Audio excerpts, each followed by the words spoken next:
Quel est le pire regret que vous avez eu dans la vie? Alors, j'aimerais partager avec vous deux de mes pires regrets. Il y en a un qui est assez mignon et ridicule à la fois, mais je vais le partager quand même par conscience de transparence. Mais pour être franche, j'ai rarement je dirais des regrets. Je vais vous expliquer pourquoi et ça va peut-être vous aider également à faire des choix de vie qui vont justement vous empêcher d'avoir trop de regrets. Bonjour, si vous ne me connaissez pas, je suis Slavika Bogdanov. Vous pouvez aller sur mon site attractitude.com. J'y ai mis plein de choses pour vous aider à aller plus loin. Alors, je vais partager avec vous mes deux regrets. Il y en a un qui est mignon et qui est tout tendre, mais qui est vrai. Quand j'avais 12-13 ans, je suis partie, mes parents m'ont envoyé en camp de vacances. C'était à Saint-Jovite, au Québec. Et j'ai beaucoup aimé ce camp de vacances parce que ça m'a permis de découvrir que j'avais, je dirais, des qualités aventureuses, aventurières. Et donc, j'ai fait de la voile, j'ai fait plein de choses, plein de sports super intéressants. Et à la fin de je pense que c'était 2 semaines de vacances qu'on avait à Saint-Jovite, à la fin, il y avait comme un bal. Et il y avait on avait un spectacle que chacun préparait, donc un groupe de 4 à 5 personnes qui préparaient un petit spectacle. Donc nous, on avait préparé une danse qu'on a présentée à tout l'ensemble des gens du camp. Et moi, il y avait un garçon qui me plaisait beaucoup. Mais évidemment, je n'étais jamais sortie avec un garçon à l'âge de 12-13 ans et j'étais excessivement timide. Timide à en perdre carrément, perdre la capacité de parler, comme maintenant. Et donc, le bal, le dernier soir est apparu et on aime les gens qui nous gardaient, ont mis donc la musique douce pour faire un slow. À l'époque, on avait les slows, n'est-ce pas? On dansait sur une musique plus douce. Il y avait de la musique rapide, il y avait comme une discothèque et tout, mais ils ont mis un slow. Et à ce moment-là, j'ai vu le garçon de mes rêves à l'époque, de l'autre côté de la piste de danse. C'est un petit peu comme les films romantiques, vous voyez, tarara, vous voyez le gars qui vous plaît. Et j'aurais pu prendre mon courage à deux mains et aller le voir et lui demander de danser.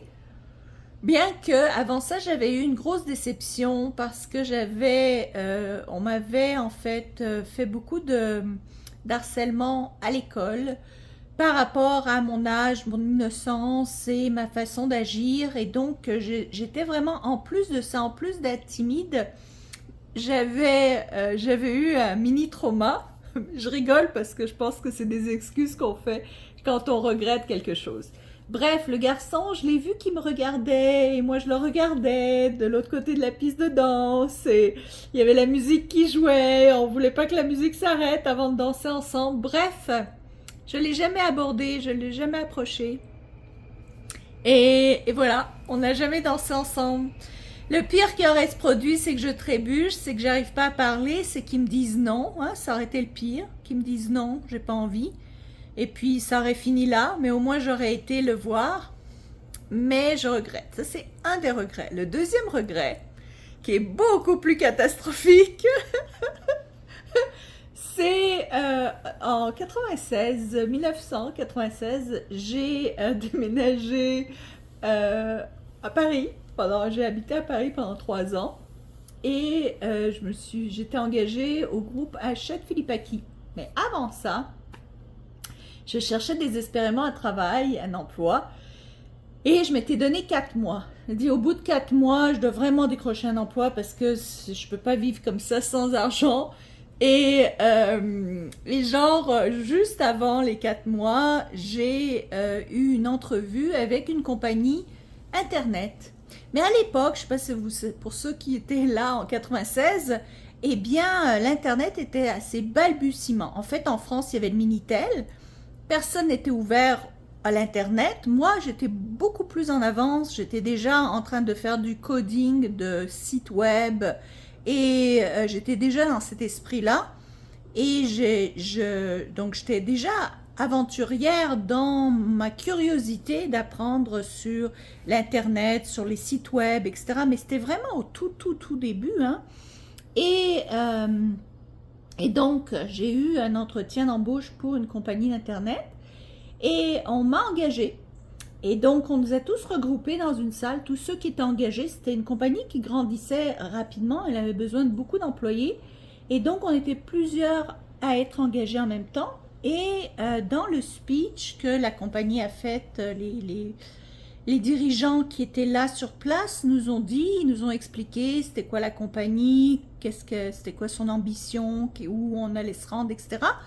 Et nous a dit aussi qu'il ne pouvait pas nous payer vraiment en argent notre paye entière, mais que la plus grosse partie de notre paye serait payée en actions de compagnie.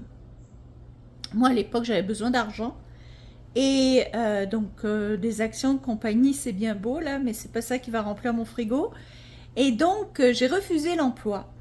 Et je vais vous dire, c'est un de mes plus grands regrets, jusqu'à ce jour, hein, parce que, eh bien, cette compagnie, c'était Yahoo. Je me rappelle même avoir dit, mais Yahoo, quel nom de compagnie, ça va jamais se rendre nulle part, ce truc-là. Bref, si j'avais accepté les actions, je serais devenue millionnaire très rapidement. Et ça, c'est mon deuxième regret. À partir de là, je vais vous dire que j'ai très peu de regrets, sinon pas du tout, parce que, et c'est ça la leçon du jour, parce que j'ai toujours préféré faire des actions plutôt de regretter de ne pas avoir agi. Et la leçon en fait, c'est que les regrets viennent rarement de l'action. C'est rare qu'on regrette d'avoir agi. La plupart du temps, nos regrets proviennent de l'inaction. C'est qu'on aurait voulu faire quelque chose, on aurait pu faire quelque chose, mais on n'a rien fait. Et c'est là où on regrette. Et je me suis rendu compte par la suite que je fais beaucoup, je me trompe beaucoup, j'essaye beaucoup de choses. Je me suis cassé la figure plusieurs fois, financièrement et autres, mais je ne regrette pas. Pourquoi? Parce que j'ai au moins essayé, j'ai au moins agi. J'ai jamais le sentiment de « Ah, j'aurais donc pu, j'aurais donc dû, et si, qu'est-ce qui se serait passé si j'avais fait ça à la place de ne pas le faire ?» Voyez-vous, je pense que c'est le pire qui peut nous bouffer à l'intérieur, c'est d'avoir ce genre de regret. Quand on agit, bien, on gagne de l'expérience, on gagne de l'éducation, on apprend des choses, on teste. Je peux même pas imaginer ma vie si j'avais pas fait le saut de vivre ici en Floride. Je peux pas imaginer ma vie si j'avais pas fait le saut de quitter mon emploi en 2004 et d'ouvrir ma propre compagnie de consultation. Je peux pas imaginer de pas avoir démarré une société de production cinéma, de pas avoir été à Cannes pour le Festival des films. Donc, on regrette toujours les actions qu'on n'a pas prises, mais on regrette rarement les actions qu'on a prises, parce que ça nous apporte toujours à un autre point de notre vie, et des fois, souvent, ça nous donne l'expérience dont on a besoin justement pour avancer, pour aller plus loin. Alors voilà, je voulais vous partager. Écrivez en bas vos regrets, et à partir de maintenant, prenez la décision d'agir pour ne pas avoir à regretter les choses que vous n'avez pas faites dans votre vie. Voilà, sur ce, je vous embrasse. Allez voir Attractitude, il y a des nouvelles choses pour vous. Et je vous dis à très bientôt.